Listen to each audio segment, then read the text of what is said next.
First contact and reluctance. The vast diplomatic vessel glided through Earth's atmosphere, its silver hull catching the morning light as it descended toward the sprawling Interspecies Diplomatic Center in Geneva.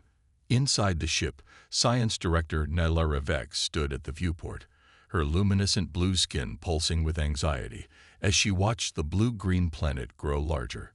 She adjusted her formal attire, a deep purple ceremonial robe adorned with the silver insignia of the Australian High Council, and tried to calm her racing heart. "Science Director will be landing in 5 minutes," announced the pilot from the cockpit. Nylara nodded, her large, almond-shaped eyes reflecting the approaching landscape. "Thank you, Pilot Film." The Australians had once been a proud species spanning 12 star systems, pioneers in biotechnology and space exploration. But now, they faced extinction. Their genetic code had degraded over centuries of advanced genetic engineering, resulting in fertility rates dropping to near zero. Without intervention, the Australian civilization would collapse within a generation. The solution had come from the most unexpected source: humans. Earth had only joined the Galactic Alliance 50 years ago, and many advanced species still viewed humans as primitive, emotional, and unpredictable. Yet human DNA contained something the Australians desperately needed: genetic diversity and reproductive resilience. The diplomatic term was Genetic Compatibility Program. The reality was breeding. And Nylara, with her exceptional genetic markers and high social status, had been ordered to participate. The thought made her stomach twist. She had studied humans extensively, of course. Their violent history, their emotional unpredictability, their crude physical forms. The idea of allowing one of them to touch her, to mate with her, filled her with revulsion. But duty to her species outweighed personal comfort. The Australian people needed her. The ship touched down with barely a tremor. Taking a deep breath of the purified air, Nylara prepared to face the humans. The airlock hissed open, revealing a delegation of humans in formal military and diplomatic attire. The first thing that struck Nylara was the light.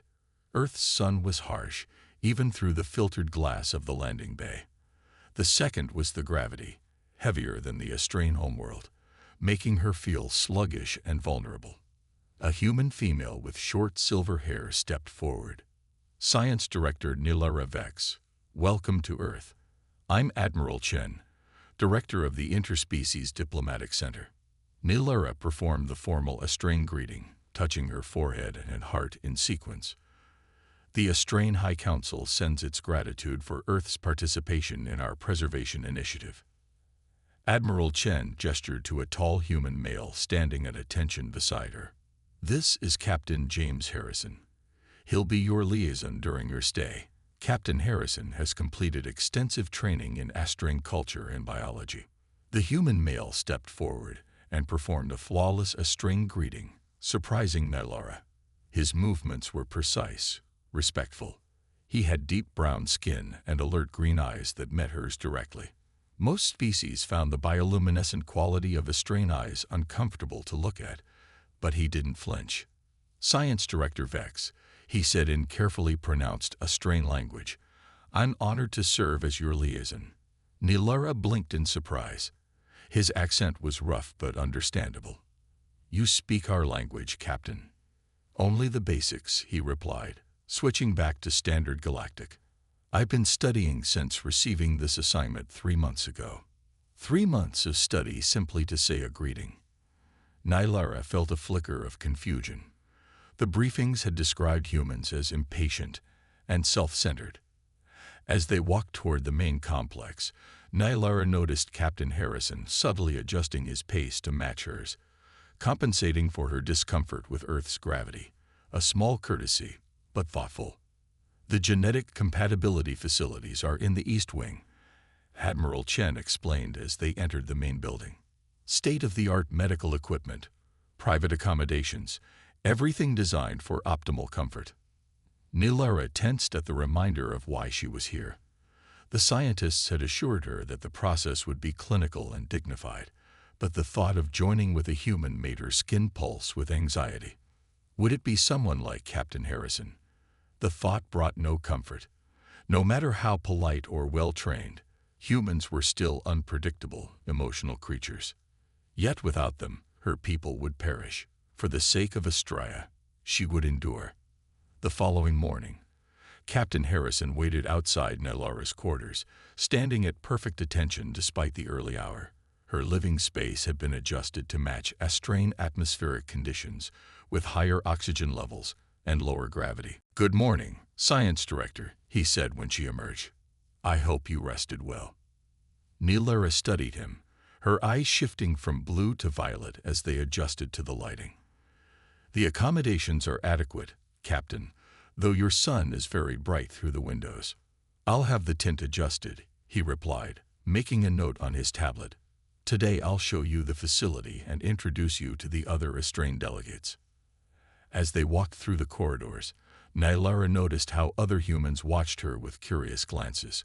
She stood nearly a foot taller than most of them, her blue skin with its subtle bioluminescence marking her as unmistakably alien. "Your people stare," she said stiffly.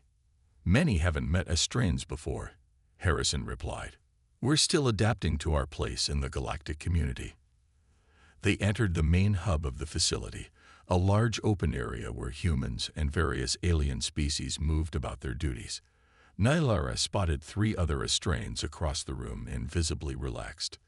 "Your colleagues arrived yesterday evening," Harrison explained. "Science Officer Mailer, Medical Director Soren, and Cultural Attaché Kira."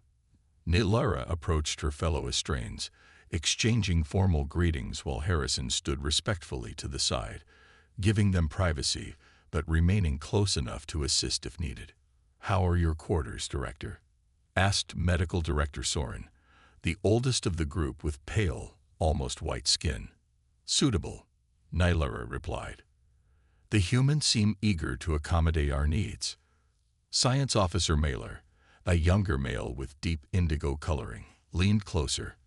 "Have you reviewed the candidate profiles yet? The genetic compatibility reports are quite detailed." Nylara stiffened. "I've only just arrived." "Don't delay too long," Soren advised quietly. "Our fertility window is narrow. The High Council expects results within 6 months." "I am aware of my duty," Nylara said coldly. Harrison pretended not to hear the conversation, but Nylara noticed his ears had reddened slightly. He was embarrassed for her. The realization surprised her. Did humans have such a concept of privacy and dignity? After leaving her colleagues, Harrison guided Nylara to a large gymnasium where human soldiers were engaged in physical training. "Physical conditioning is a core part of human military service," Harrison explained. "Even with advanced weapons, we believe in maintaining physical readiness." Nylara watched as men and women ran, lifted weights, and sparred with each other. Their movements were quick and efficient. What they lacked in natural strength compared to Astrains, they made up for in technique and determination. "You train males and females together?" she asked, surprised. "Yes, all personnel train based on role and aptitude, not gender." This was different from Astrain military, where physical training was segregated due to significant biological differences between genders. "Would you like to demonstrate some Astrain combat techniques?" Harrison asked unexpectedly. Cultural exchange works both ways. The invitation surprised her. "You wish to learn from me?" "Of course. Every species has developed unique approaches to combat. We can all learn from each other." Nylara considered for a moment, then nodded. They entered a private training room with mats covering the floor. Harrison removed his uniform jacket and stood in a simple black shirt and uniform pants. "Our techniques rely on our natural advantages," Nylara explained, demonstrating the defensive stance, height, reach, and physiological resilience. Harrison mirrored her movements with unexpected precision. Though shorter and less physically imposing, his form was nearly perfect. "You learn quickly," she observed. "That's one thing humans are good at," he said with a small smile. "Adaptation." For the next hour, they exchanged basic combat forms.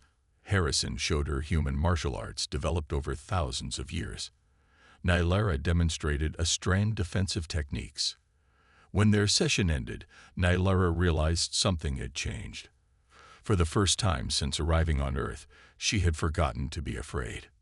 "Tomorrow we have a diplomatic reception," Harrison said as they left the training room. "Representatives from 12 species will attend." "Will there be discussion of the breeding program?" Nylara asked tensely. Harrison shook his head. "No, it's purely diplomatic. The genetic compatibility program remains private between our species." Nylara felt a wave of relief. Perhaps the human understood her discomfort better than she had assumed. The diplomatic reception was held in the grand hall of the facility. Soft lights illuminated the space, representatives from various species mingling under symbols of unity and cooperation. Nylara stood near a wall, watching the interactions with careful eyes. Harrison approached with 2 glasses, non-alcoholic fruit blend, he said, offering one to her. "Our nutrition specialists researched strain preferences." Nylara accepted the drink, the glass cool against her fingers. "You are very attentive, Captain." "Just doing my job," Harrison replied. "And please, call me James when we're at social events." Nylara sipped the drink. It was surprisingly pleasant, sweet with a hint of tartness. "This tastes like our skyberry fruit." "That was the goal," Harrison said with a small smile. "The chef will be pleased it worked." Across the room, Medical Director Soren was engaged in deep conversation with Admiral Chen. Nylara could tell from Soren's gestures that he was discussing the breeding program. "Your colleague seems eager to advance the project," Harrison observed, following her gaze. "Director Soren helped develop the genetic compatibility tests," Nylara explained. "He has worked on this for 20 years. For him, it is purely scientific." "And for you?" Harrison asked, his eyes meeting hers directly. Nylara was surprised by his directness. "It is my duty," she said simply. Before Harrison could respond, a commotion erupted at the entrance to the hall. A group of humans in civilian clothing pushed past security, shouting and holding signs. Nylara caught phrases like "Earth for humans" and "no alien breeding." Harrison immediately stepped in front of Nylara, his posture shifting to alert protectiveness.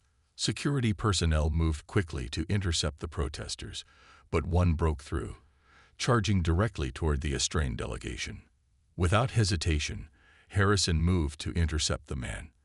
The protester swung a makeshift weapon, but Harrison deflected it with the Australian defensive technique Nylara had shown him earlier. With precise movements, he subdued the attacker without causing serious injury. More security arrived, escorting the protesters out. Harrison returned to Nylara's side, his breathing only slightly elevated. "Are you injured?" he asked, genuine concern in his voice. "No," Nylara said, studying him with new interest. "You used our technique." Harrison nodded. "It was effective. Thank you for teaching me." "You protected me," she observed. "Why?" "It's my duty," he said, echoing her earlier words, but something in his eyes suggested it was more than duty. As the reception resumed, Nylara found herself watching Harrison with new eyes.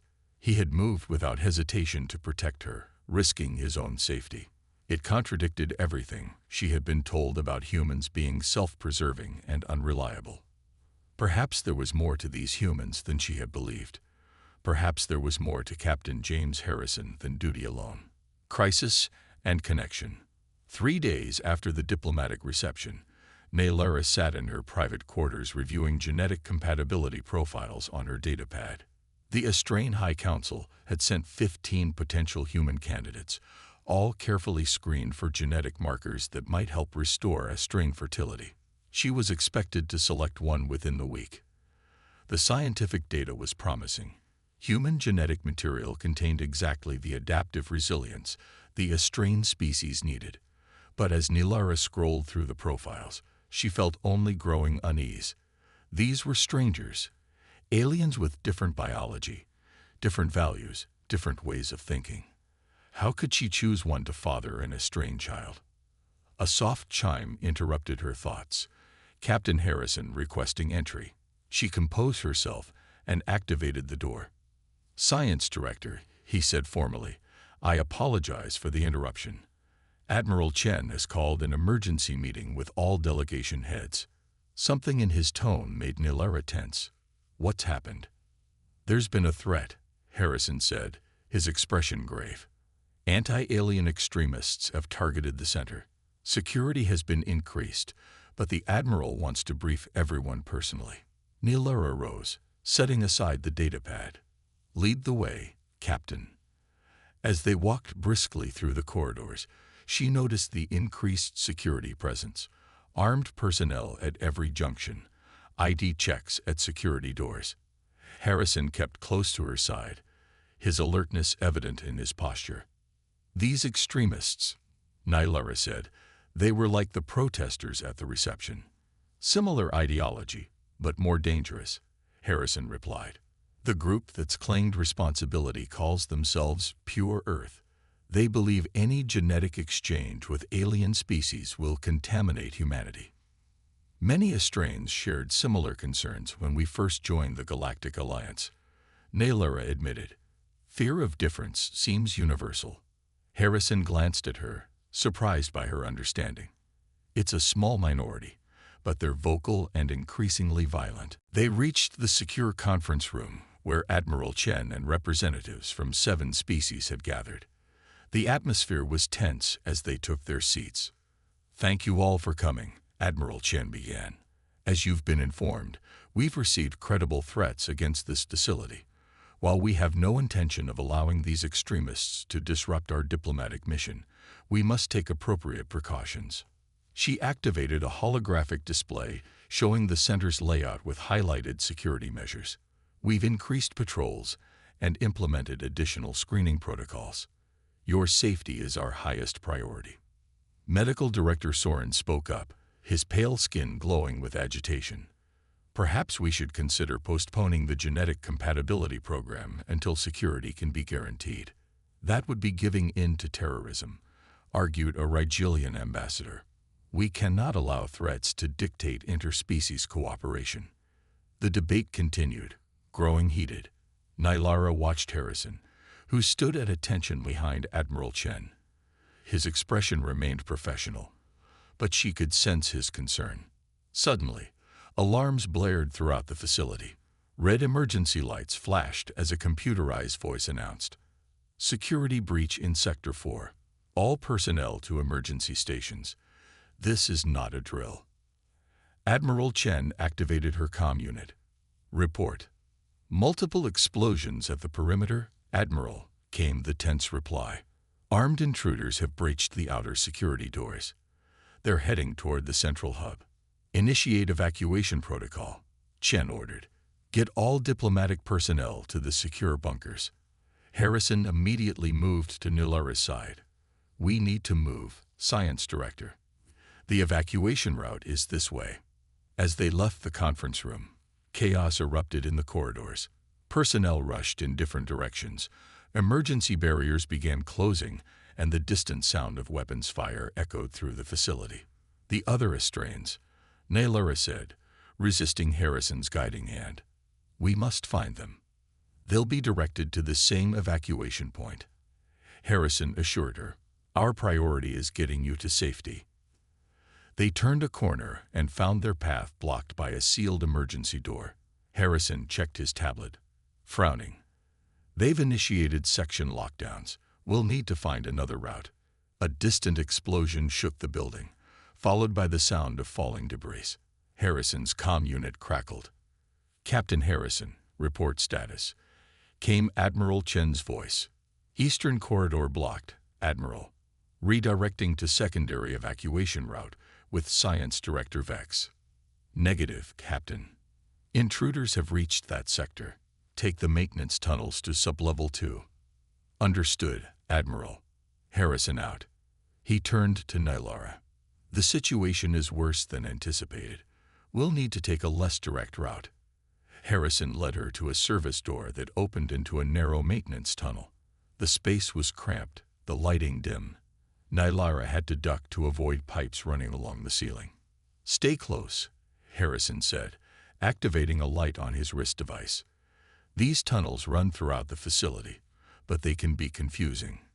They moved quickly through the narrow passage, the sounds of chaos growing more distant. Nylara was acutely aware of Harrison's proximity in the confined space, the warmth of his body, the steady rhythm of his breathing. For a human, he moved with remarkable grace under pressure. "How much further?" she asked, her voice echoing slightly in the tunnel. "The access point to sublevel 2 should be," Harrison began, then stopped abruptly, raising his hand in warning. Voices echoed from ahead, harsh, angry human voices. Harrison pulled Nylara into a recessed maintenance alcove, his body shielding hers as he dimmed his light. "We've set charges at the main junctions," a voice said. "When the timer hits 0, this whole section will collapse." "What about the aliens in the East Wing?" asked another voice. "Collateral damage," came the cold reply. "The fewer genetic contaminants, the better." Nylara felt Harrison tense beside her. His hand moved to the weapon at his hip, but he didn't draw it. The intruders were too many, and a firefight in the tunnels would endanger them both. After what seemed like an eternity, the voices faded as the intruders moved away. Harrison let out a breath, then spoke in a whisper. "They're targeting the East Wing, where the other Astrains are quartered. We must warn them," Nylara said immediately. Harrison nodded, activating his comm unit. Harrison to security. "Intruders have planted explosives in the East Wing. Evacuate immediately." All he received was static. "Comms are being jammed." "Then we must go there ourselves," Nylara said. Harrison looked at her, his expression grave. "That's not the safest course of action for you, Science Director."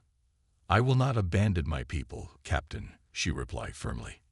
"If you will not help me reach them, I will find my own way." For a moment, Harrison studied her face, then nodded. "This way, we can reach the East Wing through the auxiliary systems tunnel."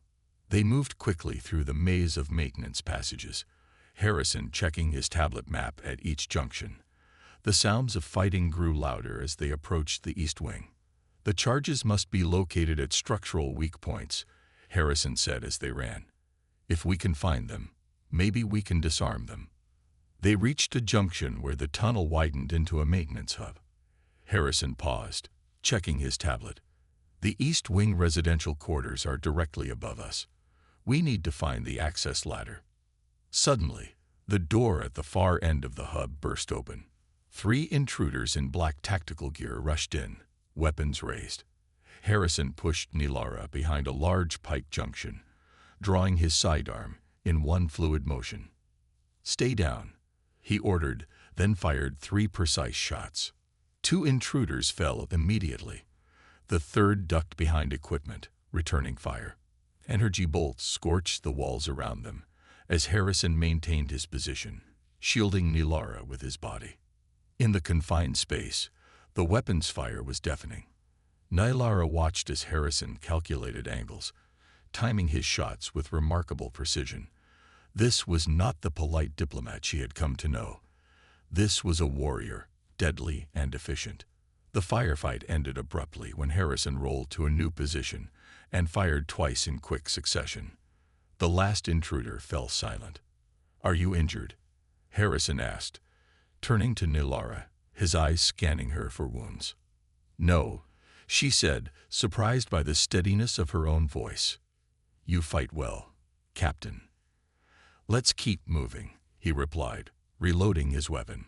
"Those explosives are still active."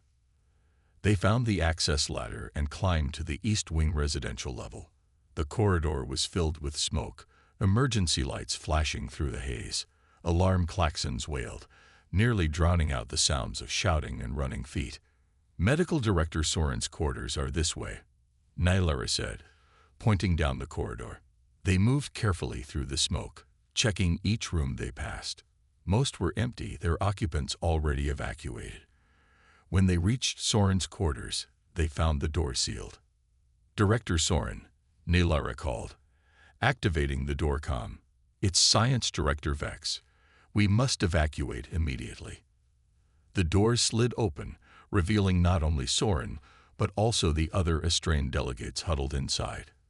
The evacuation routes were blocked, Soren explained, his pale skin almost translucent with fear. We didn't know where to go. Captain Harrison will guide us to safety, Naylora assured them, with a confidence that surprised her. But first, we must locate explosive devices the intruders have planted. Harrison was already scanning the walls with his tablet. There, he said, pointing to a junction box near the ceiling. A small blinking device had been attached to it. And there must be others. Science Officer Mailer stepped forward. I have training in explosive ordnance. Let me assist. Harrison nodded and displayed the structural map on his tablet. They'll target main support junctions. We need to find and disable all devices quickly. They split into two teams, Harrison with Nilara and Cultural Attaché Kira, Mailer with Soren. Each team took a different section of the corridor, searching for the planted explosives. Harrison located the second device, hidden behind a ventilation panel. This is military grade, he said grimly. Timer shows 7 minutes remaining. Can you disarm it? Nilara asked. Yes, but we need to find all of them. The system is likely synchronized. They worked methodically, locating 4 more devices. With Mailer's expertise and Harrison's military training, they'd managed to disarm each one, disconnecting the detonation circuits with seconds to spare. As Harrison disabled the final device, another explosion rocked the facility, this one from a distant section. The floor beneath them shook violently, and ceiling panels began to collapse. The structure is compromising, Harrison shouted over the noise. We need to move now. He led the Austrian group toward an emergency exit, but as they approached, a massive support beam crashed down, blocking their path. The impact sent a shockwave through the corridor, knocking them all to the floor. Nilara heard Kira cry out in pain as debris rained down. Without hesitation, Harrison threw himself over the fallen Austrian, shielding her from the falling material. When the collapse subsided, Harrison emerged covered in dust, a gash on his forehead bleeding freely. Is everyone all right? He asked, helping Kira to her feet. Captain, you're injured, Nilara said, moving to his side. I'm fine, he insisted, wiping blood from his eye. We need to find another way out. With the main exit blocked, Harrison guided them to a service elevator shaft. The car won't be operational, but we can use the emergency ladder to reach the sublevel. One by one, the Austrians climbed into the shaft and began descending the narrow maintenance ladder. Harrison insisted on going last, ensuring everyone's safe passage. As they reached the sublevel, they encountered a security team led by Admiral Chen herself. Thank God, she said upon seeing them. We feared you were lost when the East Wing collapsed. Captain Harrison found us, Nilara explained. He disabled the explosives and led us to safety. Chen looked at Harrison, noting his injuries. Get to medical, Captain. That's an order. After we secure the delegates, Admiral, Harrison replied. Hours later, when the crisis had finally ended, Nilara found Harrison in the medical bay. His wound had been treated, but exhaustion was evident in his face. The doctor says you should be resting, she said, approaching his bed. Harrison attempted to sit up straighter. Science Director, are the others well? Yes, thanks to you. Nilara sat beside his bed, studying him with her luminescent eyes. You risked your life for my people today. I did my duty, he replied simply. No, Nilara said. You did more than duty required. You protected us at great personal risk. She paused, gathering her thoughts. I have spent my life believing humans were primitive, ruled by emotion rather than reason, incapable of the kind of sacrifice my people value. Today you proved me wrong. Harrison met her gaze. We're not so different, Nilara. Humans and Austrians, we both fight for what matters to us. Perhaps, she acknowledged, perhaps that is the quality your species can offer mine, not just genetic material, but something deeper. The capacity to adapt, to fight, to survive against overwhelming odds. She reached out, hesitantly, and laid her blue fingers over his hand. It was the first time she had willingly touched a human. His skin felt warm, alive. "I've made my decision regarding the genetic compatibility program," she said quietly.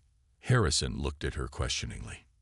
"If you are willing," Naylora continued, "I would select you as my genetic partner." Surprise registered on Harrison's face.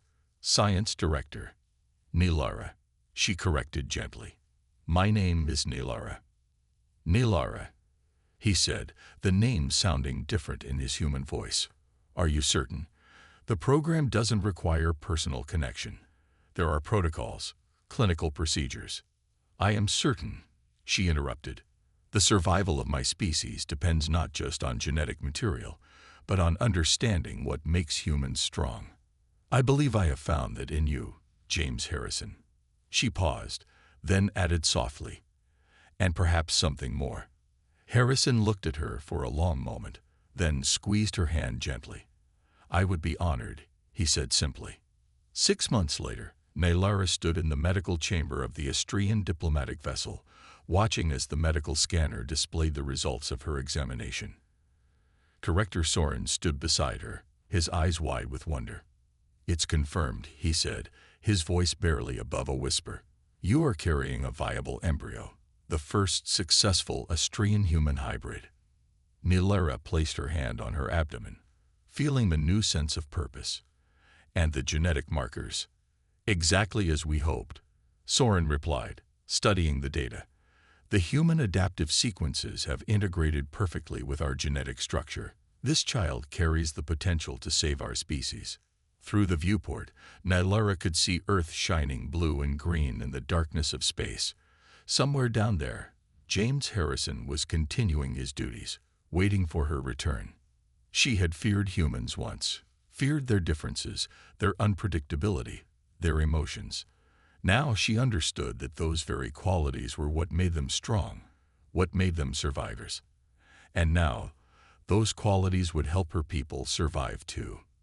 "Send word to the High Council," Naylora said, her eyes still fixed on Earth. "The genetic compatibility program is a success. And tell them," she paused, a smile touching her lips, "tell them we have much to learn from our human allies."